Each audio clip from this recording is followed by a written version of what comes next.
എല്ലാവർക്കും നമസ്കാരം. ശ്രീനാരായണ ഗുരുദേവന്റെ ശിവഗിരി തീർത്ഥാടനം 8 ലക്ഷ്യങ്ങൾ, അതിൽ 6 ലക്ഷ്യങ്ങൾ, 2 ലക്ഷ്യങ്ങളാണ് കൈത്തൊഴിലും കച്ചവടവും, 6-7. അപ്പോൾ 2 വിഷയങ്ങളാണ് നമ്മൾ ഇന്ന് ചർച്ച ചെയ്യുന്നത്. ഇപ്പോഴത്തെ കാലഘട്ടത്തിലായിരുന്നു എങ്കിൽ ഗുരുദേവൻ പറയുക, സംരംഭം ജീവിതത്തിൻ്റെ ഒഴിച്ചുകൂടാനാവാത്ത ഒരു ഭാഗമാക്കണം എന്നാണ്. അന്ന് സംരംഭം എന്ന ഒരു പദം യഥാർത്ഥത്തിൽ അത്ര പരിചിതമല്ല, അത്ര പോപ്പുലർ അല്ലാത്തത് കൊണ്ടാണ് ഗുരുദേവൻ കൈത്തൊഴിലെന്നും അതുപോലെ കച്ചവടമെന്നും പറഞ്ഞു വച്ചത്. സംരംഭത്തിന്റെ ഒരു ഭാഗം തന്നെയാണ് ശരിക്കും പറഞ്ഞാൽ ഈ പറയുന്ന, അല്ലെങ്കിൽ സംരംഭത്തിന്റെ യഥാർത്ഥ ആത്മാവ് എന്ന് പറയുന്നത് കൈത്തൊഴിലും കച്ചവടവും തന്നെയാണ്. നമുക്കറിയാം, നമുക്ക് ജീവിതത്തിൽ വളരുന്നതിന്, ഉയരുന്നതിന് ധാരാളം മാർഗങ്ങളുണ്ട്. അതിൽ ഇപ്പോൾ ഗവൺമെന്റ് ജോലി നോക്കിയിരുന്ന് സമയം കളയുന്ന ആളുകളുണ്ട്. സ്വന്തമായി ഒരു ജോലി എന്ന ഒരു കൺസെപ്റ്റൊക്കെ മാറ്റി വെച്ചിട്ട് വീട്ടിൽ ഒതുങ്ങിക്കൂടി കഴിയുന്ന നിരവധിയായിട്ടുള്ള ആളുകളുണ്ട്. മറ്റ് ജോലിയൊന്നും കിട്ടാത്തത് കൊണ്ട് ചില സ്വകാര്യ സ്ഥാപനങ്ങളിലൊക്കെ പോകുന്ന ആളുകളുണ്ട്. എന്തൊക്കെ ആയിരുന്നാലും ശരി, ഒരു തൊഴിലും വരുമാനവും നമ്മുടെ ജീവിതത്തിൽ ഉണ്ടാകണം എന്നത് ഗുരുദേവന്റെ വലിയ ഒരു ആഗ്രഹമായിരുന്നു. അതുകൊണ്ടാണ് ഗുരുദേവൻ ചോദിച്ചത്, 3 രൂപ മുടക്കി കോട്ടയത്ത് നിന്നും ഒരാള് ശിവഗിരിയിൽ പോയി തീർത്ഥാടനം നടത്തി വന്നാൽ എന്താണ് ആ കുടുംബത്തിന് അഭിവൃദ്ധിക്ക് വേണ്ടി ലഭിക്കുക എന്നുള്ള കാര്യം ഗുരുദേവൻ ഈ കിട്ടം വൈദ്യരോടൊക്കെ ചോദിക്കുമ്പോൾ അവർക്ക് മറുപടി ഉണ്ടായിരുന്നില്ല. അതിന് ഗുരുദേവൻ തന്നെ പറയുന്നതാണ്, അവർക്ക് ഈ 8 മേഖലകളിൽ, അത് ഏറ്റവും ആദ്യം അദ്ദേഹം പറഞ്ഞ വിദ്യാഭ്യാസമാണ്, എഡ്യൂക്കേഷനിൽ കൂടിയല്ലാതെ നമുക്ക് ട്രാൻസ്ഫോർമേഷൻ സാധ്യമല്ല.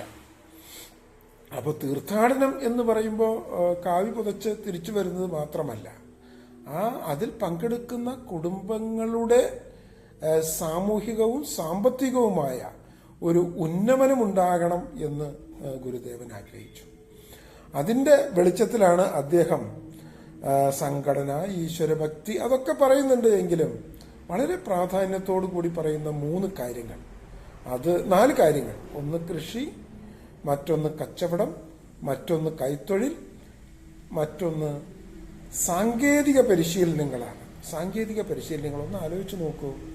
1928 ആ കാലഘട്ടത്തിൽ സാങ്കേതിക പരിശീലനങ്ങൾ കൊടുക്കണം നമ്മുടെ ആളുകൾക്ക് എന്ന് പറഞ്ഞു വെക്കുക എന്ന് പറഞ്ഞാൽ ഒരു സാധാരണ ഒരു വ്യക്തിക്ക് ചിന്തിക്കുന്നതിനൊക്കെ എത്രയോ അപ്പുറത്താണ് ആ ഒരു കാര്യമെന്ന് പറയുന്നത്. അതും അദ്ദേഹം പറയുന്നത് എക്സ്പേർട്ടുകളെ കൊണ്ടുവന്ന് ക്ലാസുകൾ എടുപ്പിക്കണം, ചർച്ചകൾ നടത്തിക്കണം. അപ്പോൾ അത് നമ്മുടെ സമൂഹത്തിലെ എല്ലാവർക്കും ഈ ഒരു തീർത്ഥാടനം കൊണ്ട് ഈ മേഖലകളെ പുഷ്ടിപ്പെടുത്തണം. അദ്ദേഹം പറഞ്ഞു പ്രദർശനങ്ങൾ സംഘടിപ്പിക്കണം, കാർഷിക പ്രദർശനങ്ങൾ സംഘടിപ്പിക്കണം.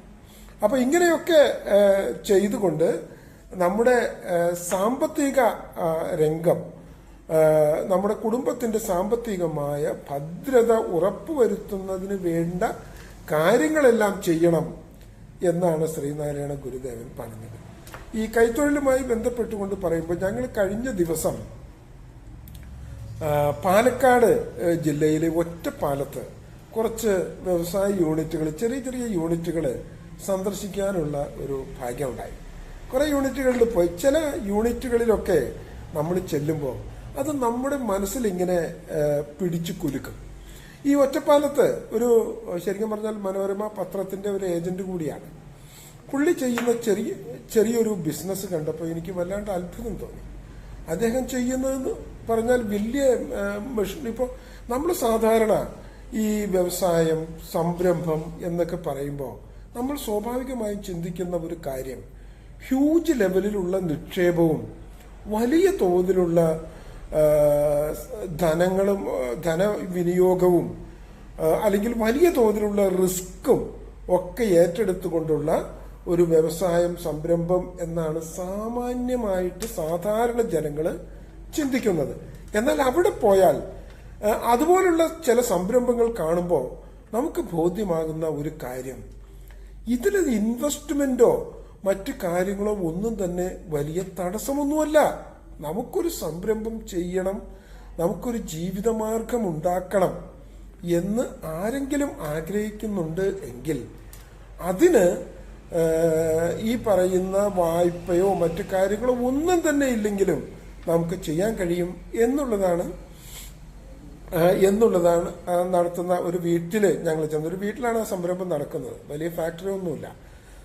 അദ്ദേഹം ചെയ്യുന്ന എന്താന്ന് വെച്ചാൽ, മെയിനായിട്ട് ചെയ്യുന്ന എന്താന്ന് വെച്ചാൽ, ഈ ഈ അറക്ക മില്ലുകളിൽ നിന്നൊക്കെ ലഭിക്കുന്ന ഏകദേശം 3/4 അടി വീതിയും ഒരു 1.25 അടി നീളവും വരുന്ന ചെറിയ ചെറിയ പലക കഷ്ണങ്ങൾ കൊണ്ടുവന്നിട്ട് അത് അദ്ദേഹത്തിന്റെ ചിന്തേറി പിടിച്ചാണ് പലക കഷ്ണങ്ങൾ കൊണ്ടുവരിക. ആ പലക കഷ്ണങ്ങൾ കൊണ്ടുവന്നിട്ട് അതിന്റെ മൂലയിൽ ഒരു ചെറിയ ഹോള് ഇട്ടിട്ട് ഈ സാധനം നന്നായിട്ട് പ്ലെയിൻ ചെയ്ത് നേരെ ഷോപ്പുകളിൽ കൊണ്ടു കൊടുക്കുകയാണ്. അപ്പം ഞാനിത് വളരെ കൗതുകത്തോടു കൂടിയാണ് ഞാനിത് എടുത്തു കണ്ടത്. അദ്ദേഹത്തിന്റെ കയ്യിൽ കുറേ അങ്ങനത്തെ സാധനങ്ങളുണ്ട്. അപ്പോൾ അദ്ദേഹം ഈ അറക്കമില്ലിൽ നിന്നൊക്കെ ഈ വേസ്റ്റ് ആയിട്ട് വരുന്ന അല്ലെങ്കിൽ ചെറിയ ചെറിയ പീസുകൾ, കട്ട് പീസുകൾ വരുന്ന പീസുകൾ യോജിപ്പിച്ചുകൊണ്ടാണ് അദ്ദേഹം ഈ ഒരു കൈത്തൊഴിൽ ചെയ്യുന്നത്. അദ്ദേഹവും അദ്ദേഹത്തിന്റെ കുടുംബത്തിലെ അംഗങ്ങളും എല്ലാവരും ചേർന്നാണ് ഈ കൈത്തൊഴിൽ ചെയ്യുന്നത്. അപ്പോൾ ഈ ഒരു സാധനം ശരിക്കും പറഞ്ഞാൽ പണ്ടൊക്കെ ഈ പ്ലാസ്റ്റിക്കിന്റെ ഈ വെജിറ്റബിൾസ് ഒക്കെ സ്ലൈസ് ചെയ്യുന്നതിനുള്ള ഒരു ബോർഡ്, കട്ടിംഗ് ബോർഡ് ഉപയോഗിച്ചിരുന്നു.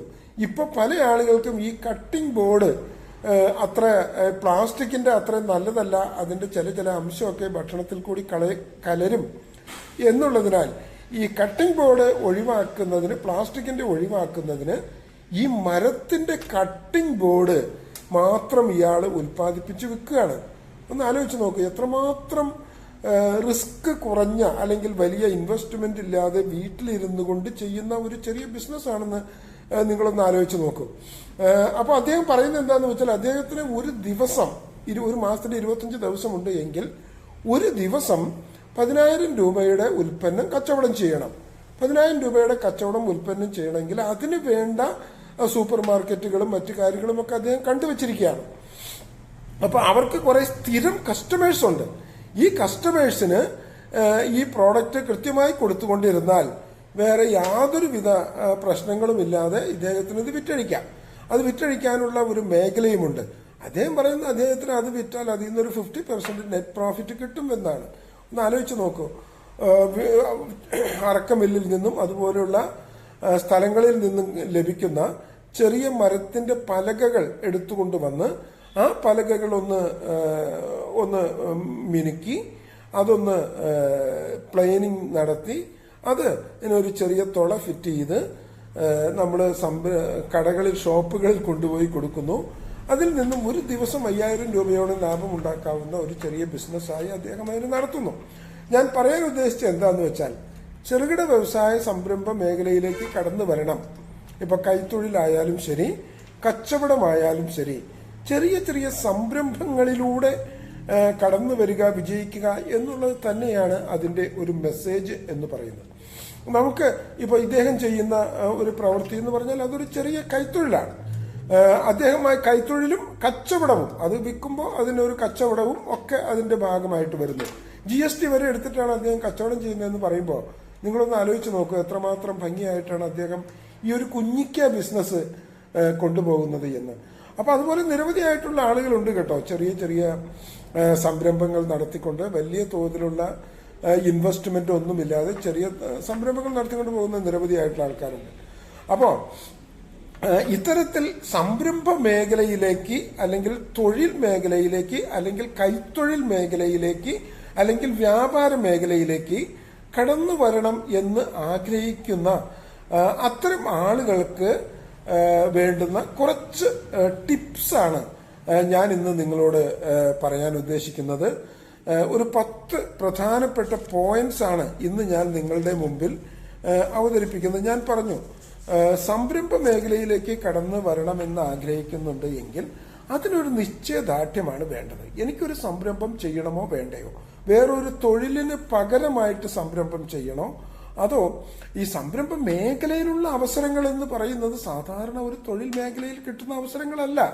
നമുക്കറിയാം എത്രമാത്രം നമുക്ക് ഈ ഏൺ ചെയ്യണമോ അതിനനുസരിച്ച് സംരംഭത്തെ രൂപപ്പെടുത്താൻ കഴിയുന്ന ഒരു സംവിധാനം, അതൊരു ജോലി എടുത്താലോ അല്ലെങ്കിൽ ഏതെങ്കിലും ഒരു ഡിപ്പാർട്ട്മെന്റിൽ പണിയെടുത്താലോ ഒന്നും നമുക്ക് ലഭിക്കുന്നതല്ല.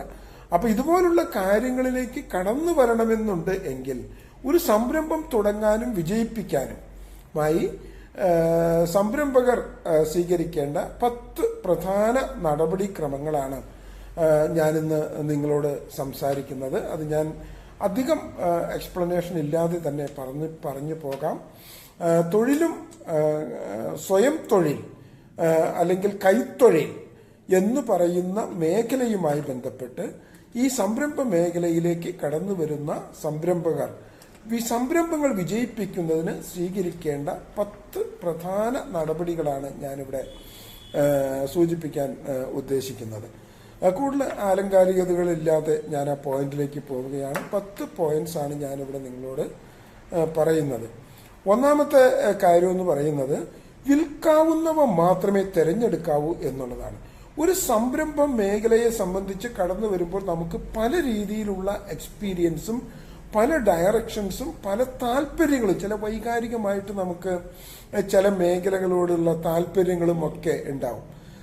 പക്ഷേ ഈ വൈകാരികമായിട്ടുള്ള താല്പര്യങ്ങളോ അല്ലെങ്കിൽ നമ്മുടെ എക്സ്പീരിയൻസ് മോശമാണെന്നല്ല കേട്ടോ, എക്സ്പീരിയൻസ് ഒക്കെ നല്ല കാര്യം തന്നെയാണ്. പക്ഷെ അത് മാത്രമായിരിക്കരുത് സംരംഭം തുടങ്ങുന്നതിന് നാം സ്വീകരിക്കേണ്ട നടപടി എന്ന് പറയുന്നത്. മറിച്ച് ഇത് വിറ്റ് പണം തിരികെ വരാനുള്ള സാധ്യത എത്രത്തോളമുണ്ട് എന്നുള്ള പഠനമാണ് ഒരു സംരംഭത്തിലേക്ക് കടക്കുന്നതിന്റെ ഒരു മെയിൻ അജണ്ട എന്ന് നമുക്ക് പറയാം.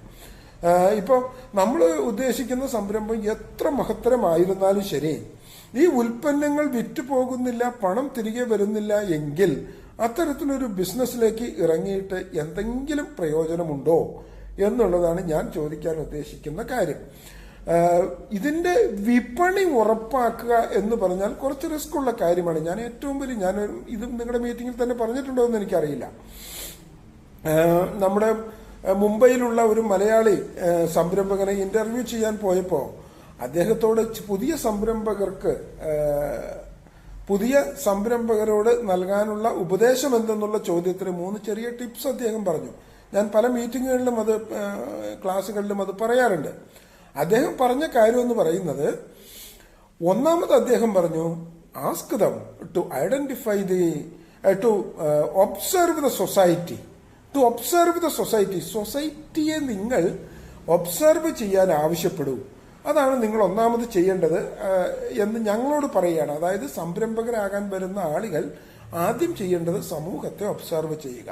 രണ്ടാമത് അദ്ദേഹം പറഞ്ഞു, second, ask them to find out the gaps. Find out the gaps means find out the requirements. മൂന്നാമത് അദ്ദേഹം പറഞ്ഞു, try to fill up the gap. Your role is over.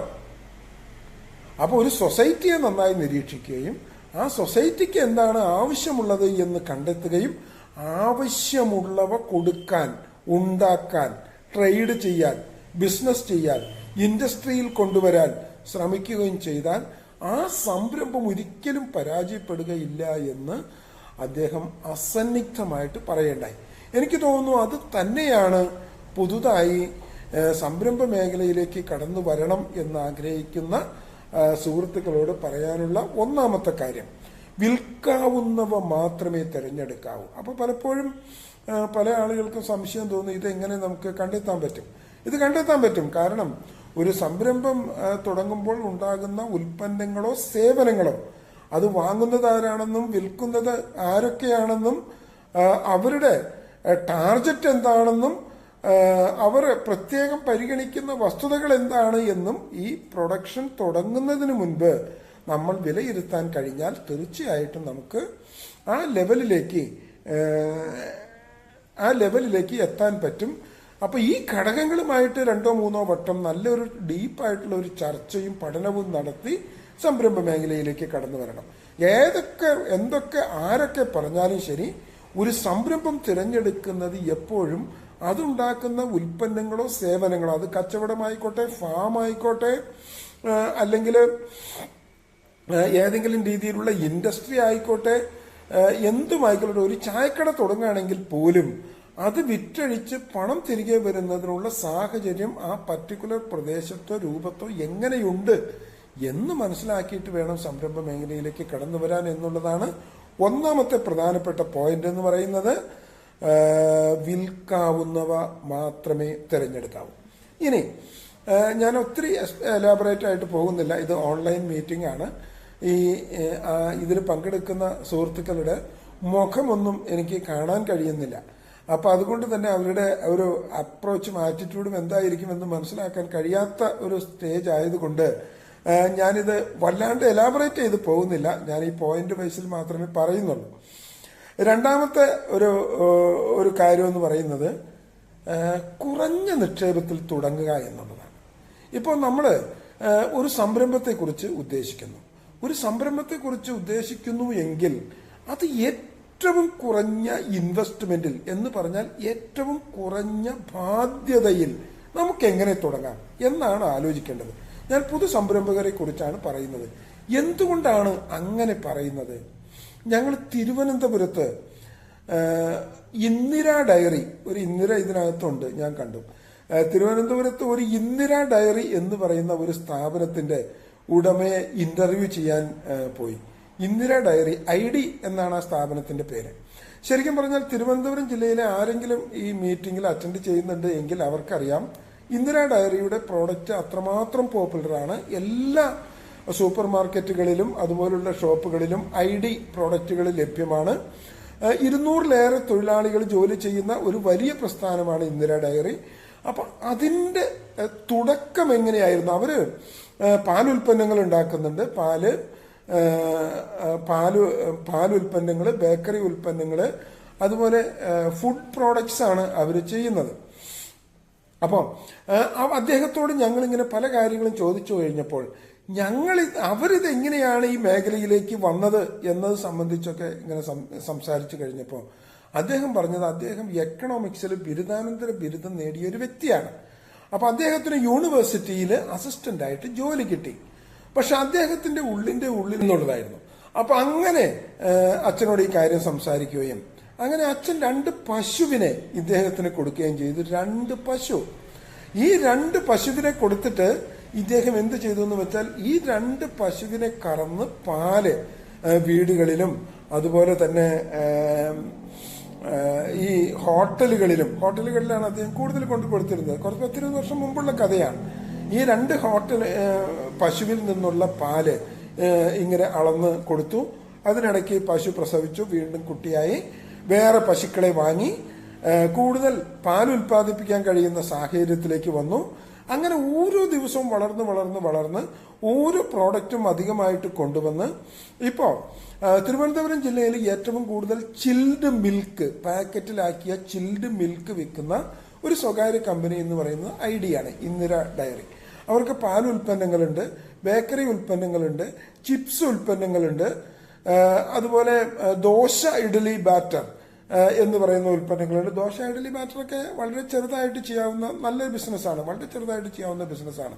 ഇപ്പൊ നമ്മുടെ വീട്ടിൽ തന്നെ വേണമെങ്കിൽ ഈ ദോശ ഇഡ്ഡലി ബാറ്റർ ഉണ്ടാക്കുന്ന ചെറിയൊരു യൂണിറ്റ് ചെയ്യാം. 10,000-20,000 രൂപയുടെ ഒരു മുതൽ മുടക്കേ ഉള്ളൂ. അങ്ങനെ തുടങ്ങുന്ന ബിസിനസ്സുകളൊക്കെ നല്ല റേഞ്ചിൽ നല്ല പുരോഗതിയിൽ കടന്നു വന്നിട്ടുണ്ട് കേട്ടോ. നമ്മൾ ഇവരുടെയൊക്കെ ഒരു സ്റ്റോറി പരിശോധിച്ചാൽ നമുക്ക് മനസ്സിലാവും. അപ്പോൾ രണ്ടാമത്തെ ഒരു പോയിന്റ് ഞാൻ പറഞ്ഞു വെച്ച എന്താന്ന് വെച്ചാൽ കുറഞ്ഞ നിക്ഷേപത്തിൽ തുടങ്ങുക എന്നുള്ളതാണ്. കുറഞ്ഞ നിക്ഷേപത്തിൽ തുടങ്ങുമ്പോഴും ഇത് തുടങ്ങുന്ന വ്യക്തിയുടെ ഉള്ളിൽ ഒരു സംരംഭകൻ ഉണ്ടാകണം എന്ന് പറഞ്ഞാൽ നാളെ ഇതൊരു വലിയ ബിസിനസ്സായിട്ട് വളരണം എന്നുള്ള ഒരു താല്പര്യം ഉള്ള സംരംഭകനാകണം. തീർച്ചയായും ചെറുതായിട്ട് തുടങ്ങിയാൽ മതി. പക്ഷെ നമ്മുടെ വിഷൻ എന്ന് പറയുന്നത് ഇപ്പൊ 2 പശുവിൽ തുടങ്ങിയ ഇന്ദിര ഡയറി 200 തൊഴിലാളികളുള്ള ഒരു പ്രസ്ഥാനമായി ഇങ്ങനെ വളർന്നു. അപ്പൊ ആ സംരംഭകന്റെ ഉള്ളിലുണ്ടായിരുന്ന ആശയം എന്താണ്? അതുപോലെ നമ്മുടെ നിരവധിയായിട്ടുള്ള സംരംഭകരുടെ വിജയ കഥ എടുത്താൽ നിങ്ങൾക്കത് മനസ്സിലാകും. ഞാൻ കൂടുതൽ പറയുന്നില്ല. ഇപ്പൊ കൊച്ചൗസ ചിറ്റിലപ്പള്ളി എങ്ങനെയാണ് അദ്ദേഹം രംഗത്തേക്ക് കടന്നു വന്നത്? വളരെ ചെറുതായിട്ട് വളരെ സിമ്പിളായിട്ട് ഒരു പ്രോഡക്റ്റ് നിർമ്മിച്ചുകൊണ്ടാണ്. അപ്പോൾ ആ ഒരു പ്രോഡക്റ്റ് ഇപ്പൊ ഇൻവെർട്ടറാണ് അദ്ദേഹം നിർമ്മിച്ചത് എങ്കിൽ പിന്നീട് പല രീതിയിലുള്ള ഉൽപ്പന്നങ്ങളുമായിട്ട് മാറുകയും അതൊക്കെ വികസിച്ചു വരികയും ചെയ്ത് വളരെ ചെറുതായിട്ട് അദ്ദേഹം തുടങ്ങി എന്നുള്ളതാണ്. അപ്പൊ അതുപോലെ വിജയിച്ചു നിൽക്കുന്ന നിരവധിയായിട്ടുള്ള സംരംഭങ്ങളെ നമ്മൾ എടുത്തു കഴിഞ്ഞാൽ ഇപ്പം ഇവിടുത്തെ പല ഫുഡ് പ്രോസസ്സിംഗ് ഇൻഡസ്ട്രീസും ഒക്കെ വളരെ ചെറുതായിട്ട് കടന്നു വന്ന ആൾക്കാരാണ്. അപ്പൊ കുറഞ്ഞ നിക്ഷേപത്തിൽ തുടങ്ങണം എന്ന് പറയുന്നതിന്റെ ഒരു കാരണം നമ്മുടെ ആദ്യ വർഷങ്ങളിലൊക്കെ ഒരു സംരംഭം തുടങ്ങിയാൽ അതിന്റെ വിറ്റ് വരവ് എന്ന് പറയുന്നത് വളരെ വളരെ കുറവായിരിക്കും. പുതിയ സംരംഭകർ വലിയ ഒരു ബാധ്യതയൊക്കെ എടുത്തു വെച്ചു കഴിഞ്ഞാൽ ആദ്യത്തെ 1-2 വർഷങ്ങളിൽ അവർക്കത് മാനേജ് ചെയ്ത് കൊണ്ടുപോകാൻ ബുദ്ധിമുട്ട് വരും. അങ്ങനെ വരുമ്പോൾ സ്വാഭാവികമായും ആ സംരംഭത്തിന്റെ സസ്റ്റൈനബിലിറ്റി ഇല്ലാതെ വരും. അതുകൊണ്ട് തന്നെ നന്നായി പ്ലാൻ ചെയ്ത് ഏറ്റവും കുറഞ്ഞ ഇൻവെസ്റ്റ്മെന്റിൽ എങ്ങനെ ഈ സംരംഭം ചെയ്യാം എന്നാലോചിച്ചുകൊണ്ട് വേണം ആ മേഖലയിലേക്ക് കടന്നു വരാൻ. അതാണ് ഞാൻ രണ്ടാമത് പറയുന്ന ഒരു പോയിന്റ്, കുറഞ്ഞ നിക്ഷേപത്തിൽ തുടങ്ങുക എന്നുള്ളതാണ്. മൂന്നാമത് ഞാൻ നിങ്ങളോട് പറയുന്ന ഒരു പോയിന്റ് എന്ന് പറയുന്നത് എന്തിനു വേണ്ടി സംരംഭം ചെയ്യുന്നു എന്ന ഒരു ചിന്ത തുടക്കം മുതൽ നമ്മുടെ സംരംഭകനിൽ ഉണ്ടാകണം. ഞാൻ എന്തിനു വേണ്ടിയിട്ടാണ് സംരംഭം ചെയ്യുന്നത്? ഇപ്പൊ നിങ്ങളോട് ഞാൻ ചോദിക്കുകയാണ്, ഒരാൾ ഒരു ബിസിനസ് ചെയ്യുന്നത്, സംരംഭം ചെയ്യുന്നത് എന്തിനു വേണ്ടിയിട്ടാണ് എന്ന് ചോദിച്ചാൽ നിങ്ങൾ എന്തുത്തരം പറയും? എന്തുത്തരം പറയും? ആരെങ്കിലും ഒരാളൊന്ന് പറയാമോ? മൈക്ക് ഓൺ ചെയ്തിട്ട്. ആ സാമ്പത്തിക ഉന്നമനം ഉണ്ടാകുന്നതിന് വേണ്ടി എന്ന് ഒറ്റ വാക്കിൽ വേണമെങ്കിൽ നമുക്കത് പറയാം. ശരിക്കും പറഞ്ഞാൽ ഒരു സാമ്പത്തിക ഉന്നമനം ഉണ്ടാവണമെങ്കിൽ ഇഷ്ടംപോലെ മാർഗങ്ങളുണ്ട്. ഇപ്പൊ ഉദാഹരണമായിട്ട് നമ്മൾ ജോലി ചെയ്താൽ നമുക്ക് സാമ്പത്തിക ഉന്നമനം ഉണ്ടാവും. വിദേശത്ത് പോയി ജോലി ചെയ്താൽ കുറച്ചുകൂടി സാമ്പത്തിക ഉന്നമനം ഉണ്ടാവും. സംരംഭം ചെയ്യുന്നത് എപ്പോഴും കൃത്യമായിട്ടുള്ള ഒരു ലക്ഷ്യം വെച്ചുകൊണ്ടായിരിക്കണം. ഇപ്പൊ ഒരു തൊഴിലാളി നമ്മുടെ വീട്ടില് അല്ലെങ്കിൽ എവിടെയെങ്കിലും ജോലി ചെയ്താൽ നമ്മൾ ആ തൊഴിലാളിക്ക് കൊടുക്കുന്നത് വേജാണ്, കൂലിയാണ്, അല്ലെ? അതുപോലെ നമ്മളൊരു വായ്പ എടുത്തു എന്ന് വെക്കുക. ഒരു ബാങ്കിൽ നിന്നും ഒരു വായ്പ എടുത്തു. വായ്പയൊക്കെ വളരെ സൂക്ഷിച്ചു വേണം നിങ്ങൾ എടുക്കാൻ കേട്ടോ. ഒരു ബാങ്കിൽ നിന്നും ഒരു വായ്പ എടുത്തു. ആ വായ്പ എടുത്തു കഴിഞ്ഞാൽ അവർക്ക് നമ്മൾ കൊടുക്കുന്നത് എന്താ? പലിശയാണ്. പലിശ, വായ്പയ്ക്ക് പലിശ കൊടുക്കണം. അതേസമയം ഒരു സംരംഭകന് കിട്ടേണ്ട പ്രതിഫലം, വേജ് എന്ന് പറയുന്നത് പ്രോഫിറ്റാണ്. അപ്പോൾ മൂന്നാമത്തെ ഞാൻ പറയാൻ ഉദ്ദേശിക്കുന്ന പോയിന്റ് എന്ന് പറയുന്നത്, സംരംഭത്തിന്റെ ലക്ഷ്യമെന്ന് പറയുന്നത് ലാഭമായിരിക്കണം. അപ്പം നമ്മൾ പലപ്പോഴും നമ്മുടെ ആളുകൾക്കുള്ള ഒരു ചിന്തയുണ്ട്, ലാഭം എന്ന് പറയുന്നത് തെറ്റല്ലേ? ലാഭം വാങ്ങാമോ? ലാഭം വാങ്ങാമെങ്കിൽ എത്ര ആവാം? ലാഭത്തിനു വേണ്ടി ബിസിനസ് ചെയ്യാമോ? തീർച്ചയായും ബിസിനസ് എന്ന് പറയുന്നത് ലാഭത്തിനു വേണ്ടി ചെയ്യണം. ലാഭമില്ലാത്ത ഒരു ബിസിനസ്സും സസ്റ്റെയിൻ ചെയ്തിട്ടില്ല. കുറെ നാളൊക്കെ ഓടും, നഷ്ടം സഹിച്ച് എത്ര നാൾ മുന്നോട്ട് പോകും? ലാഭമായിരിക്കണം ഒരു ബിസിനസ് തുടങ്ങുന്നതിന്റെ, ഇൻവെസ്റ്റ്മെന്റ് നടത്തുന്നതിന്റെ, സംരംഭം നടത്തുന്നതിന്റെ ലക്ഷ്യം. ഇനി ലാഭമുണ്ടാക്കി എന്ന് വിചാരിക്കുക. ലാഭമുണ്ടാക്കി ഈ സംരംഭകൻ എന്ത് ചെയ്യും? ഈ ലാഭമുണ്ടാക്കിയ തുക മുഴുവനും ഒരു ബെഡില് നിരത്തിയിട്ടിട്ട് അതിന്റെ മുകളിൽ ഷീറ്റ് വിരിച്ച് ആ സംരംഭകൻ കിടന്നുറങ്ങുമോ? ഒരിക്കലും അങ്ങനെ ഒരു സംരംഭം കിടന്നുറങ്ങില്ല. ആ സംരംഭമാണ് പിന്നീട് പുനർനിക്ഷേപമായി, റീഇൻവെസ്റ്റ്മെന്റായി രൂപപ്പെടുന്നത്. അങ്ങനെയാണ് സംരംഭങ്ങൾ വളരുന്നത്. ഇപ്പൊ ഉജാല എന്ന് പറയുന്ന ഒറ്റ പ്രോഡക്റ്റിൽ നമ്മുടെ പ്രിയപ്പെട്ട ഉജാല രാമചന്ദ്രൻ രംഗപ്രവേശനം ചെയ്യുകയാണ്. പക്ഷേ ആ ഒറ്റ പ്രോഡക്റ്റ് ലാഭമൊന്നുമില്ലായിരുന്നു എങ്കിൽ അദ്ദേഹത്തിന് അതിനോടനുബന്ധിച്ച് നിരവധിയായിട്ടുള്ള പ്രോഡക്റ്റുകൾ ചെയ്യാൻ കഴിയുമായിരുന്നോ? ഇറക്കാൻ പറ്റുമായിരുന്നോ? ഇപ്പൊ ഇന്ദിര ഡയറി 2 പശുവിൽ നിന്ന് തുടങ്ങുന്നു. ഞാൻ നേരത്തെ സൂചിപ്പിച്ചു. ആ 2 പശുവിൽ നിന്ന് തുടങ്ങുന്ന ഇന്ദിര ഡയറി ആ 2 പശുവിന്റെ പാലളന്നുള്ള ലാഭം ഇൻവെസ്റ്റ് ചെയ്ത് റീഇൻവെസ്റ്റ് ചെയ്ത് ഓരോ ഘട്ടത്തിലും റീഇൻവെസ്റ്റ് ചെയ്തിട്ടാണ് എന്ത് ആക്കുന്നത്, അടുത്ത ഒരു ഘട്ടത്തിലേക്ക് പോകുന്നത്, ഒരു ഡെവലപ്മെന്റിലേക്ക് പോകുന്നത്, സംരംഭം വികസിക്കുന്നത്. അപ്പൊ എപ്പോഴും പിന്നെ നിങ്ങൾ ചോദിക്കാം, ഈ ലാഭം എന്ന് പറയുന്നത് എത്ര വരെ ആകാം? ഒരു മാനേജബിൾ ലാഭമായിരിക്കണം. ഇപ്പൊ നമുക്ക് തോന്നിയതുപോലെ ലാഭമൊന്നും എടുക്കാൻ കഴിയില്ല, കാരണം കോമ്പറ്റീറ്റേഴ്സ് ഒക്കെ ഉണ്ട്. അപ്പോൾ മാനേജബിൾ ആയിട്ടുള്ള ലാഭമായിരിക്കണം, സസ്റ്റൈനബിൾ ആയിട്ടുള്ള ലാഭമായിരിക്കണം, പബ്ലിക്കിനെ കൺവിൻസ് ചെയ്യാൻ കഴിയുന്ന ലാഭമായിരിക്കണം. പക്ഷേ നമ്മൾ സംരംഭം തുടങ്ങുന്നതിന്റെ ലക്ഷ്യമെന്ന് പറയുന്നത് ലാഭമായിരിക്കണം. നാലാമത്തെ ഒരു പോയിന്റ് എന്ന് പറയുന്നത് വായ്പ. പല സംരംഭകരും വായ്പ അനാവശ്യമായി എടുക്കുക എന്നുള്ള ഒരു സാധാരണ പ്രവണത നാം കണ്ടുവരുന്നുണ്ട്. പല സംരംഭകരോടും എനിക്ക് പറയാനുള്ളത്, വായ്പ അത്യാവശ്യത്തിന് മാത്രമേ എടുക്കാവൂ എന്നാണ്. ആവശ്യത്തിന് മാത്രമേ എടുക്കാവൂ എന്നല്ല, അത്യാവശ്യത്തിന് മാത്രമേ എടുക്കാവൂ. എന്തുകൊണ്ടാണ് വായ്പ അത്യാവശ്യത്തിന് മാത്രമേ എടുക്കാവൂ എന്ന് പറയുന്നത്?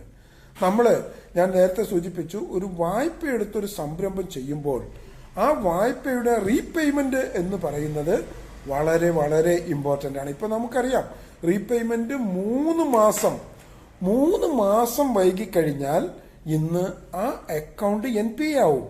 NPA ആയി കഴിഞ്ഞാൽ നിങ്ങളുടെ സിബിൽ സ്കോർ നേരെ താഴോട്ട് വരും. സിബിൽ സ്കോർ നേരെ താഴോട്ട് വന്നാൽ പിന്നീട് ബാങ്കോ ധനകാര്യ സ്ഥാപനങ്ങളോ ഒരു കാര്യത്തിനും നിങ്ങളെ പരിഗണിക്കില്ല എന്നുള്ള ഒരു യാഥാർത്ഥ്യം കൂടി നമ്മൾ മനസ്സിലാക്കണം. അപ്പോൾ വായ്പ അത്യാവശ്യത്തിന് മാത്രമേ എടുക്കാവൂ. വായ്പ എടുക്കുന്ന സമയം, അത് സംരംഭം തുടങ്ങുന്ന സമയവും തമ്മിൽ താരതമ്യം ചെയ്ത് പരമാവധി വായ്പ എടുക്കുന്ന സമയവും സംരംഭം തുടങ്ങുന്ന സമയവും തമ്മിലുള്ള ദൈർഘ്യം 6 മാസത്തിൽ അധികരിക്കാതെ നാം ശ്രദ്ധിക്കണം. അപ്പം വായ്പ അത്യാവശ്യത്തിന് മാത്രമേ എടുക്കാവൂ. പിന്നെ പല സംരംഭകരും ചെയ്യുന്ന ഒരു പ്രശ്നമുണ്ട്. അതായത് ഈ കെട്ടിടം നിർമ്മിക്കുന്നതിനൊക്കെ വലിയ തോതിൽ വായ്പ എടുക്കും. എന്നിട്ട് ഈ കെട്ടിടം നിർമ്മിക്കുന്ന സമയം വല്ലാണ്ട് നീണ്ടുപോകും. അങ്ങനെ നീണ്ടുപോയി കഴിഞ്ഞാൽ ഈ പലിശ ഇങ്ങനെ കൂടിക്കൊണ്ടിരിക്കും. ഈ കെട്ടിടം നിർമ്മിച്ചുകൊണ്ടിരിക്കുമ്പോൾ നമുക്ക് വേറെ വരുമാനമൊന്നുമില്ലല്ലോ. ഈ പലിശ ഇങ്ങനെ കൂടിക്കൊണ്ടിരുന്നാൽ എന്ത് സംഭവിക്കും? പിന്നെ ഈ മെഷീനറി പോലുള്ള സാധനങ്ങൾക്ക് വേണ്ടുന്ന ലോണിന്റെ എമൗണ്ടിൽ നിന്നും ഈ ബാങ്ക് ഈ പലിശ അടയ്ക്കും. അപ്പൊ മെഷീനറി വാങ്ങാൻ പറ്റാണ്ട് വരും. ഇപ്പൊ വർക്കിംഗ് ക്യാപിറ്റലിന് ബുദ്ധിമുട്ട് വരും. അങ്ങനെ മൊത്തത്തിൽ ഈ സംരംഭം തുടങ്ങുന്നതിന് മുൻപ് തന്നെ പല രീതിയിലുള്ള പ്രശ്നങ്ങളെയും അഭിമുഖീകരിക്കുന്ന നിരവധി സംരംഭകരെ കണ്ടിട്ടുണ്ട് എന്നുള്ളത് കൊണ്ടാണ് നമ്മൾ പറയുന്നത്, നമ്മൾ വായ്പ അത്യാവശ്യത്തിനു മാത്രമേ എടുക്കാവൂ. പരമാവധി നമ്മുടെ കൈകളിൽ, നമ്മുടെ വീടുകളിൽ, നമ്മുടെ സുഹൃത്തുക്കളിൽ, നമ്മുടെ പേരൻസിൽ, അല്ലെങ്കിൽ നമ്മുടെ പാർട്ട്ണർമാരിൽ ഒക്കെയുള്ള ഫണ്ടുകൾ പരമാവധി സ്വരൂപിക്കുകയും ഉപയോഗപ്പെടുത്തുകയും ചെയ്യുക. വായ്പ അത്യാവശ്യത്തിന് മാത്രം എടുക്കുക. വായ്പ എടുക്കരുത് എന്നല്ല ഞാൻ പറഞ്ഞത്, വായ്പ അത്യാവശ്യത്തിന് മാത്രം എടുക്കുക എന്നുള്ളതാണ്.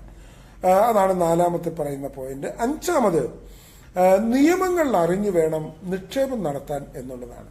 ഒരു സംരംഭം തുടങ്ങുമ്പോൾ, ഒരു കൈത്തൊഴിലിലേക്കോ ഒരു വ്യാപാരത്തിലേക്കോ ഒക്കെ കടക്കുമ്പോൾ നമ്മൾ പലപ്പോഴും ഈ നിയമങ്ങൾ അനുസരിക്കണം എന്ന ഒരു ആംഗിൾ ചിന്തിക്കാറില്ല. കഴിഞ്ഞ ദിവസമാണ് നോർത്ത് പറവൂരുള്ള ഒരു സംരംഭകൻ എൻ്റെ അടുത്ത് കാണാൻ വരുന്നത്. അപ്പോൾ ശരിക്കും പറഞ്ഞാൽ അദ്ദേഹം ഒരു എഞ്ചിനീയറിംഗ് യൂണിറ്റാണ് ചെയ്യാൻ ഉദ്ദേശിക്കുന്നത്. ഈ MS ഐറ്റംസ്, സ്റ്റീലിന്റെ കട്ട്ലയും ജെല്ലയും ഒക്കെയാണ് അദ്ദേഹത്തിന്റെ ഒരു പ്രോഡക്റ്റ്. 10-20 ലക്ഷം രൂപയുടെ മെഷീനറി മറ്റു കാര്യങ്ങളും ഒക്കെ അദ്ദേഹം വാങ്ങിച്ചു. പക്ഷേ അദ്ദേഹത്തിന് കണക്ഷൻ കിട്ടുന്നതിന്, ആ കെട്ടിടത്തിന് ഒരു നമ്പർ കിട്ടുന്നതിന് സാധിക്കുന്നില്ല. എന്താണ് കാര്യം എന്ന് ചോദിച്ചപ്പോൾ അദ്ദേഹം പറയുന്നത്, അദ്ദേഹം പ്ലാൻ ചെയ്ത സ്ഥലം പാടശേഖരമായി കിടക്കുന്ന സ്ഥലമാണ്.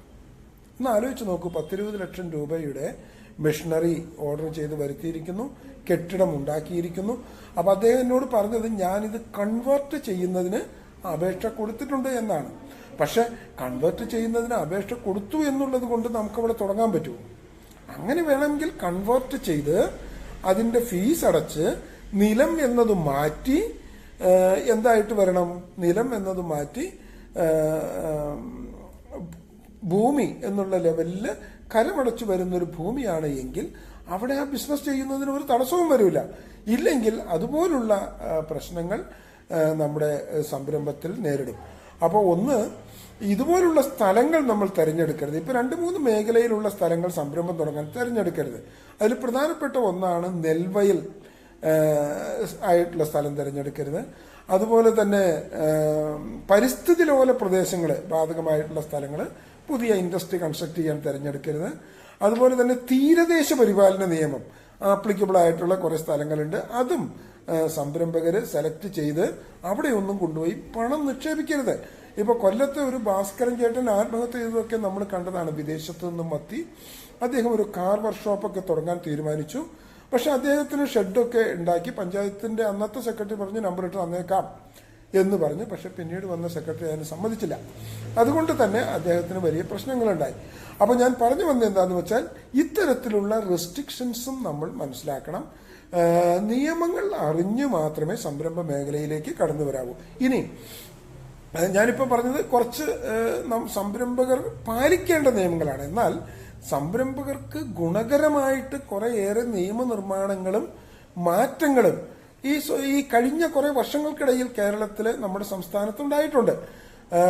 ഒത്തിരി മാറ്റങ്ങൾ സംരംഭ മേഖലയിൽ വന്നിട്ടുണ്ട്. അതിൽ ഏറ്റവും പ്രധാനപ്പെട്ട ഒരു മാറ്റം എന്ന് പറയുന്നത് സംരംഭക ലൈസൻസുകളുടെ കാര്യത്തിൽ വന്നിട്ടുള്ള ഒരു മാറ്റമാണ്.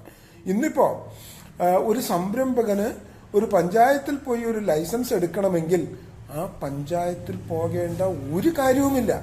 ആ സംരംഭകൻ താലൂക്ക് വ്യവസായ ഓഫീസ് പോലുള്ള സ്ഥലങ്ങളിൽ ചെന്നിട്ട് അവിടെ ഓൺലൈനിൽ നമുക്ക് ആപ്ലിക്കേഷൻ അപ്ലോഡ് ചെയ്യാം.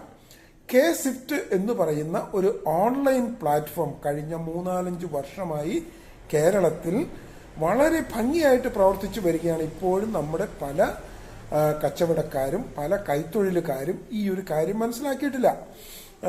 ഈ പഞ്ചായത്തിൽ പോയി അപേക്ഷ കൊടുത്ത് അങ്ങവിടെ വാ ഇവിടെ വാ എന്ന് പറഞ്ഞ് നിൽക്കുന്ന സമയം കൊണ്ട് നമ്മൾ K-Sift എന്ന് പറയുന്ന ഓൺലൈൻ പ്ലാറ്റ്ഫോമിൽ കയറി ഒരു അപേക്ഷ കൊടുത്തു കഴിഞ്ഞാൽ നമുക്ക് 30 ദിവസത്തിനുള്ളിൽ ലൈസൻസ് കിട്ടുകയും ഏതെങ്കിലും കാരണപ്രകാരം അത് റിജക്റ്റ് ചെയ്യുകയാണ് എങ്കിൽ 30 ദിവസത്തിനുള്ളിൽ തീരുമാനമുണ്ടാവുകയും ഇനി അവർ തീരുമാനമെടുത്തില്ല എങ്കിൽ നമുക്കത് കിട്ടിയതായി കണക്കാക്കി മുന്നോട്ട് പോകുകയും ചെയ്യാവുന്ന ഒരു സ്ഥിതിയിലേക്ക് നമ്മുടെ നിയമനിർമ്മാണം വന്നിട്ടുണ്ട്. ഇത് പല സംരംഭകർക്കും അറിയില്ല. സംരംഭ മേഖലയിലേക്ക് കടന്നു വരുന്നവർ അവർക്ക് അനുകൂലമായി ഉണ്ടായിട്ടുള്ള നിയമനിർമ്മാണങ്ങളെ കുറിച്ച് അറിയുകയും അത് ഒബ്സർവ് ചെയ്യുകയും ചെയ്താൽ പല ഹഡിൽസും നമുക്ക് ഓവർകം ചെയ്യാൻ പറ്റും. അപ്പോൾ തീർച്ചയായിട്ടും ഇതുപോലെ അനുകൂലമായിട്ടുള്ള നിയമം. അതുപോലെ തന്നെ ഇപ്പോൾ ലൈസൻസ് ഇഷ്യൂ ചെയ്യുന്നത് 5 വർഷത്തേക്കാണ്. നേരത്തെ ഒരു ലൈസൻസ് പഞ്ചായത്ത് ലൈസൻസ് ആയാലും മുനിസിപ്പൽ ലൈസൻസ് ആയാലും കോർപ്പറേഷൻ ലൈസൻസ് ആയാലും പൊല്യൂഷൻ കൺട്രോൾ ബോർഡിന്റെ അനുമതി ആയാലും ഇതൊക്കെ ഇഷ്യൂ ചെയ്യുന്നത് ഓരോ വർഷത്തേക്കുമായിരുന്നു. ഓരോ വർഷം കഴിയുമ്പോഴും പാവം സംരംഭകൻ ചെന്ന് അവരുടെ മുമ്പിൽ ചെന്ന് അപേക്ഷ കൊടുത്തത് പുതുക്കണമായിരുന്നു. എന്നാൽ 2018 Kerala investment promotion and facilitation act വന്നതോടുകൂടി ഈ നിയമത്തിനൊക്കെ മാറ്റം വന്നു. പഞ്ചായത്ത് രാജ് മുനിസിപ്പൽ ആക്ട് ഒക്കെ ഭേദഗതി ചെയ്തുകൊണ്ട് 5 വർഷത്തേക്ക് ലൈസൻസ് പുതുക്കി കൊടുക്കണം എന്ന തീരുമാനമൊക്കെ എടുത്തു. ഇതും സംരംഭകർ മനസ്സിലാക്കണം. ഫീസ് അടച്ചു കഴിഞ്ഞാൽ 5 വർഷത്തേക്ക് അവർക്ക് ലൈസൻസ് പുതുക്കി കിട്ടും. അതുപോലെ തന്നെ പഞ്ചായത്ത് സെക്രട്ടറിമാർക്കും മുനിസിപ്പൽ സെക്രട്ടറിമാർക്കുമൊക്കെ സ്റ്റോപ്പ് മെമ്മോ കൊടുക്കുന്നതിനുള്ള അധികാരം വല്ലാണ്ട് ലഘൂകരിച്ചു. ഇപ്പോൾ ഏതെങ്കിലും ഒരു സംരംഭം പൊല്യൂഷൻ ഉണ്ടാക്കുന്നുണ്ടെങ്കിൽ പോലും ഒറ്റയടിക്ക് സ്റ്റോപ്പ് മെമ്മോ കൊടുക്കാൻ ആർക്ക് പറ്റില്ല? ഈ സെക്രട്ടറിക്ക് പറ്റില്ല. അതിനൊരു പർട്ടിക്കുലർ പ്രൊസീജിയർ ഫോളോ ചെയ്തേ പറ്റും.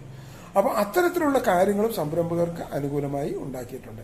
അതുപോലെ തന്നെ ഇപ്പൊ പല സംരംഭകരും ചെയ്യുന്ന ഒരു കാര്യമാണ് ഒരു സംരംഭം ചെയ്യുന്നതിന് തൊട്ടടുത്തുള്ള ആളുകളുടെ അനുമതി വാങ്ങുക എന്ന് പറയുന്നത്. ഒരു നിയമത്തിലും അങ്ങനെ പറയുന്നില്ല എന്നുള്ളതാണ് യാഥാർത്ഥ്യം. കാരണം സംരംഭം ചെയ്യുക എന്ന് പറയുന്നത് ഒരു വ്യക്തിയുടെ മൗലിക അവകാശത്തിൽ വരുന്ന കാര്യമാണ്. ഒരു വ്യക്തിയുടെ മൗലിക അവകാശത്തിൽ വരുന്ന കാര്യമാണ് സംരംഭം ചെയ്യുക എന്ന് പറയുന്നത്. ഇന്ത്യൻ ഭരണഘടനയുടെ ആർട്ടിക്കിൾ 19(1)G ഇത് സ്ഥാപിച്ചു തരുന്നുണ്ട്. അതുകൊണ്ട് തന്നെ ഒരു വ്യക്തിയുടെ മൗലിക അവകാശം സ്ഥാപിച്ചു കിട്ടുന്നതിന് നമ്മൾ തൊട്ട അയൽവക്കത്തുള്ള ഒരാളെ പോയി കാണേണ്ട ആവശ്യമോ അനുമതി വാങ്ങേണ്ട കാര്യമോ ഇല്ല. അങ്ങനെ ഒരു 3.5 വർഷക്കാലം ലൈസൻസ് എക്സംപ്റ്റ് ചെയ്തുകൊണ്ടുള്ള ഒരു നിയമവും ഇപ്പോൾ പ്രാബല്യത്തിലുണ്ട്. 3.5 വർഷക്കാലത്തേക്ക് നിങ്ങൾ ലൈസൻസ് എടുക്കണ്ട. ആ ലൈസൻസിൽ പൊല്യൂഷൻ കൺട്രോൾ ബോർഡിന്റെ അനുമതിയൊക്കെ എടുക്കണം കേട്ടോ. ബാക്കിയുള്ള ലൈസൻസുകളൊന്നും പലതും എടുക്കേണ്ട ആവശ്യമില്ല. അത് ഒഴിവാക്കിക്കൊണ്ടുള്ള നിയമവും ഇപ്പോൾ പ്രാബല്യത്തിലുണ്ട്. അതും സംരംഭകർക്ക് ഫോളോ ചെയ്യാവുന്നതാണ്. അതുപോലെ തന്നെ ഇപ്പോൾ കൈത്തൊഴിലുകളുടെയൊക്കെ കാര്യം പറയുമ്പോൾ ഇവിടെ ഏറ്റവും കൂടുതൽ നമ്മൾ ചർച്ച ചെയ്യുന്ന കൈത്തൊഴിലുകളാണ്. ഈ കൈത്തൊഴിലുകളുടെയൊക്കെ കാര്യം പറയുമ്പോൾ 5 HP പവറിൽ താഴെ ഉപയോഗിക്കുന്ന സംരംഭങ്ങൾക്ക് തദ്ദേശ സ്വയംഭരണ സ്ഥാപനങ്ങളുടെ അനുമതിയേ ആവശ്യമില്ല, ആയുഷ്കാലം ആവശ്യമില്ല. ഇത് ഞാൻ പറയുന്നതല്ല, ഇത് തദ്ദേശ സ്വയംഭരണ വകുപ്പ് ഇറക്കിയിട്ടുള്ള ഉത്തരവിൽ പറയുന്നതാണ്. 2020 ഇറക്കിയിട്ടുള്ള ഒരു ഉത്തരവിൽ പറയുന്നതാണ് 5 HP പവറിൽ താഴെ ഉപയോഗിക്കുന്ന സൂക്ഷ്മ സംരംഭങ്ങളെ, 5 HP എന്ന് പറഞ്ഞാൽ അതിസൂക്ഷ്മ സംരംഭങ്ങളാണ്, അതിസൂക്ഷ്മ സംരംഭങ്ങളെ അതിന്റെ പഞ്ചായത്തിലെ തദ്ദേശ സ്വയംഭരണ സ്ഥാപനങ്ങളുടെ ലൈസൻസിൽ നിന്നും പൂർണ്ണമായും ഒഴിവാക്കിയിട്ടുണ്ട്.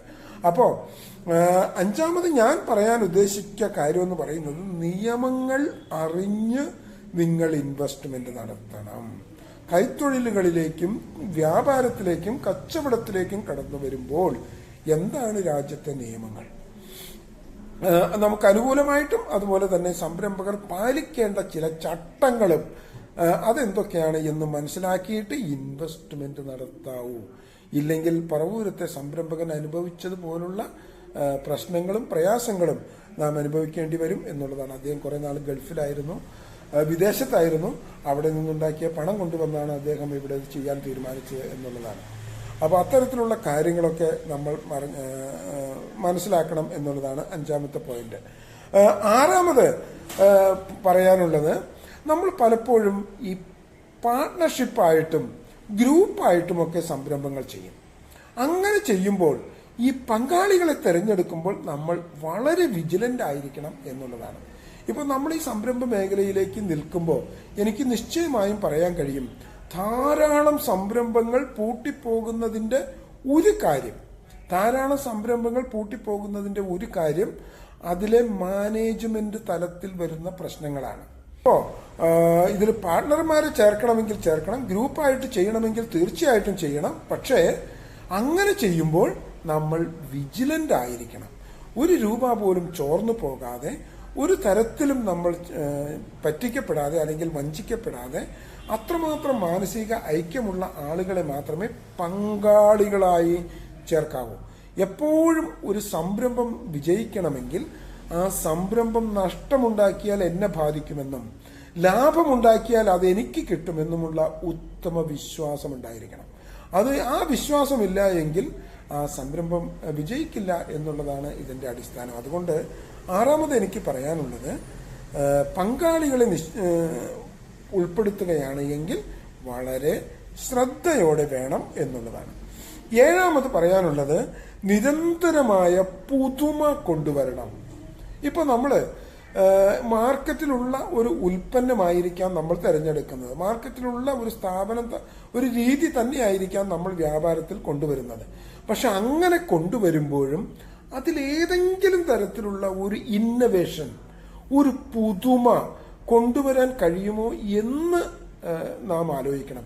അങ്ങനെ ഒരു പുതുമ കൊണ്ടുവരാൻ കഴിയുമ്പോഴാണ് നമുക്ക് മാർക്കറ്റിലേക്ക് നന്നായി ഈ പ്രോഡക്റ്റ് പമ്പ് ചെയ്യാനും അതിൽ നിന്നും വരുമാനം ഉണ്ടാക്കാനും കഴിയുന്നത്. ഈ പുതുമ ഏതൊക്കെ രീതിയിലാകാം? ഈ പുതുമ അതിന്റെ പാക്കേജിങ്ങിലാകാം. പാക്കേജിങ് സംരംഭത്തെ സംബന്ധിച്ച് ടൈംലി അവൈലബിലിറ്റിയിലാകാം. ചില ഉൽപ്പന്നങ്ങൾ ചില സമയത്ത് ലഭിക്കില്ല, പക്ഷെ ആ ഉൽപ്പന്നങ്ങൾ ഞാൻ നിർമ്മിച്ച് ഞാൻ സപ്ലൈ ചെയ്യുമ്പോൾ അല്ലെങ്കിൽ ഞാൻ ട്രേഡ് ചെയ്യുമ്പോൾ അത് ഇന്ന സമയത്തൊക്കെ അവൈലബിൾ ആയിരിക്കും. അതൊരു ഇന്നോവേഷനാണ്. അല്ലെങ്കിൽ വില, ഇപ്പൊ ഈ പ്രോഡക്റ്റുകളുടെ വില ഇത്രയുമാണ്, പക്ഷെ എന്റെ പ്രോഡക്റ്റുകൾക്ക് അത്രയും വിലയില്ല, അതൊരു ഇന്നോവേഷനാണ്. അപ്പൊ അങ്ങനെ ഒരുപക്ഷെ ഒരു ക്യാരി ചെയ്യുന്ന കൺവീനിയൻസ് ആകാം നമ്മുടെ സംരംഭത്തിന് ഗുണകരമാകുന്നത്. പല പ്രോഡക്റ്റുകളിലും ക്യാരി ചെയ്ത് കൊണ്ടുപോകാൻ കുറച്ച് പ്രശ്നമുണ്ടാവും. പക്ഷേ ഞാൻ ഉണ്ടാക്കുന്ന പ്രോഡക്റ്റ് ക്യാരി ചെയ്യാൻ മറ്റുള്ള പ്രോഡക്റ്റിനേക്കാൾ എളുപ്പമാണ്. എന്ന് പറയുന്ന ഒരു ഇന്നവേഷനാണ്. അപ്പോൾ ഓരോ ഘട്ടത്തിലും നമ്മുടെ സംരംഭത്തിൽ നിലവിലുള്ള സംരംഭങ്ങളുമായി എങ്ങനെ വ്യത്യാസപ്പെടുത്താം, എങ്ങനെ സംരംഭകർക്ക് ഗുണകരമാക്കാം എന്ന് ചിന്തിച്ച് സംരംഭ മേഖലയിലേക്ക് കടന്നു വരണം എന്നുള്ളതാണ് നിരന്തരമായ ഇന്നവേഷൻ, പുതുമ കൊണ്ടുവരാൻ ശ്രമിക്കണം. അതുപോലെ 8ാമത്തെ പോയിന്റിലേക്ക് കടക്കുകയാണ് എങ്കിൽ സാങ്കേതിക വിദ്യകളും ഉപകരണങ്ങളും വാങ്ങുമ്പോൾ ജാഗ്രത പുലർത്തണം.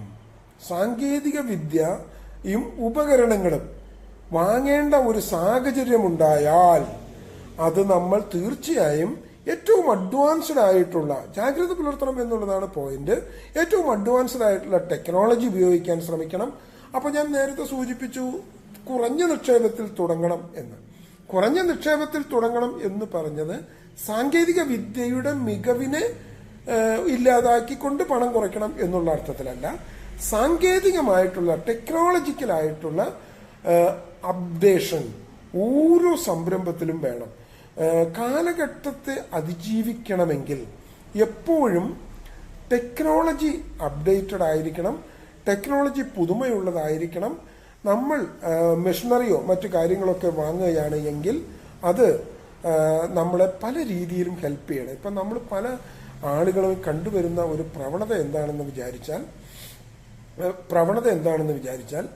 ഈ ടെക്നോളജി അവര് അതിന്റെ വില മാത്രം നോക്കിക്കൊണ്ട് മെഷീനറി പോലുള്ള സാധനങ്ങൾക്ക് ഓർഡർ ചെയ്യും.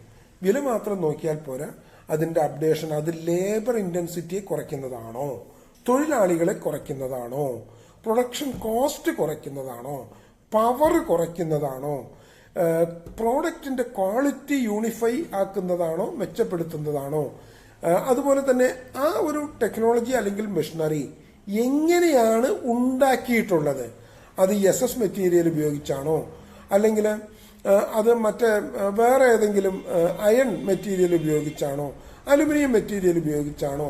അപ്പൊ അങ്ങനെയൊക്കെ വരുമ്പോൾ ഇതിന്റെയൊക്കെ വിലയിലൊക്കെ വ്യത്യാസങ്ങൾ വരും.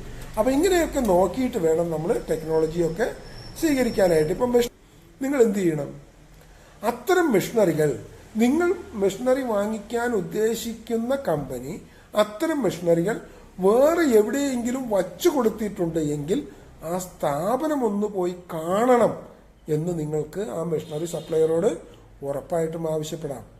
അങ്ങനെ ഒരു മെഷീനറി സപ്ലയറോട് ആവശ്യപ്പെടുകയാണ് എങ്കിൽ അദ്ദേഹം നിങ്ങളെ കൊണ്ടുപോയി കാണിക്കുകയും ആ മെഷീനറിയുടെ പ്രവർത്തനങ്ങളും അത് വെക്കാൻ വേണ്ട സ്ഥലങ്ങളും അതിന്റെ കാര്യങ്ങളുമൊക്കെ നിങ്ങൾക്ക് കൃത്യമായി മനസ്സിലാകുകയും അതിനുശേഷം നിങ്ങൾ മെഷീനറി അവരിൽ നിന്ന് പർച്ചേസ് ചെയ്യുകയും ചെയ്താൽ നിരവധിയായിട്ടുള്ള അഡ്വാൻറ്റേജ് നിങ്ങൾക്ക് ഏൺ ചെയ്യാൻ പറ്റും.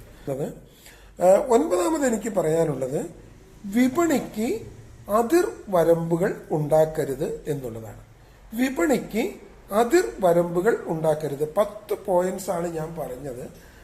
ഇത് കഴിഞ്ഞിട്ട് ഈ 10 പോയിന്റ്സ് ആരെങ്കിലും ഒന്ന് പറയുകയും വേണം. വിപണിക്ക് അതിർ വരമ്പുകൾ ഉണ്ടാക്കരുത് എന്ന് പറഞ്ഞാൽ നമുക്കറിയാം, ഏതൊരു സംരംഭത്തിന്റെയും വിജയത്തിന്റെ അടിസ്ഥാനം എന്ന് പറയുന്നത് ഏറ്റവും മെച്ചപ്പെട്ട വിപണി നേടിയെടുക്കുക എന്നുള്ളതാണ്. ഇന്ന് ചെറുകിട കച്ചവടക്കാരുടെയൊക്കെ ഒരു പരാതി എന്താണെന്ന് നിങ്ങൾക്കറിയാമോ?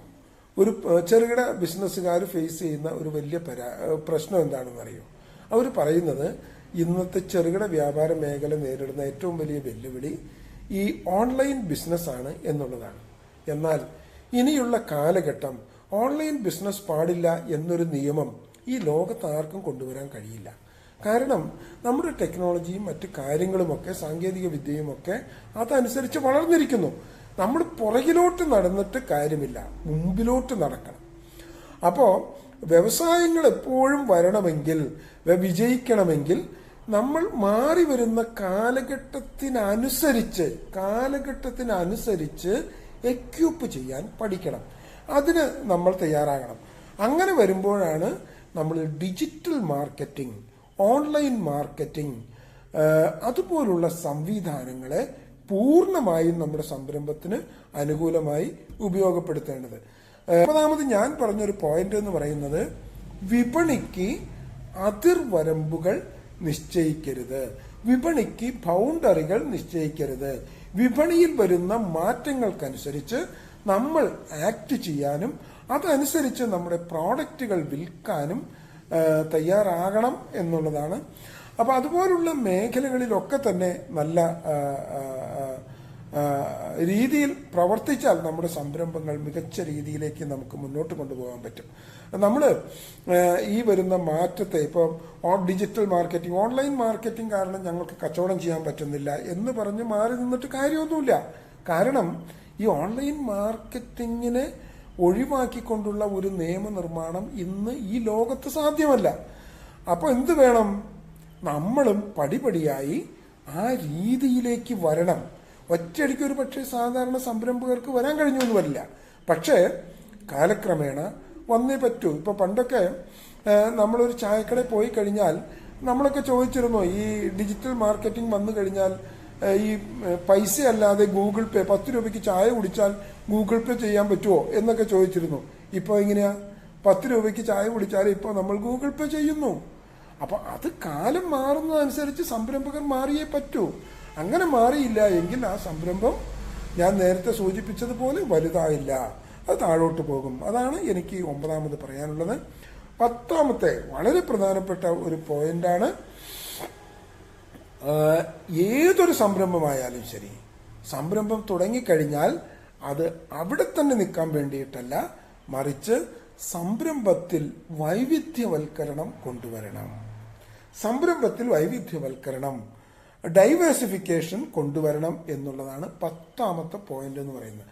സംരംഭത്തിൽ വൈവിധ്യവൽക്കരണം കൊണ്ടുവരണം, ഡൈവേഴ്സിഫിക്കേഷൻ കൊണ്ടുവരണം. എങ്ങനെ? ഇപ്പൊ ഞാൻ നേരത്തെ സൂചിപ്പിച്ചു, നമ്മുടെ ഉജാല രാമചന്ദ്രൻ എങ്ങനെയാണ് ഈ രംഗത്ത് കടന്നു വന്നത്? ഒരൊറ്റ പ്രോഡക്റ്റ്. എന്ത് പ്രോഡക്റ്റാ?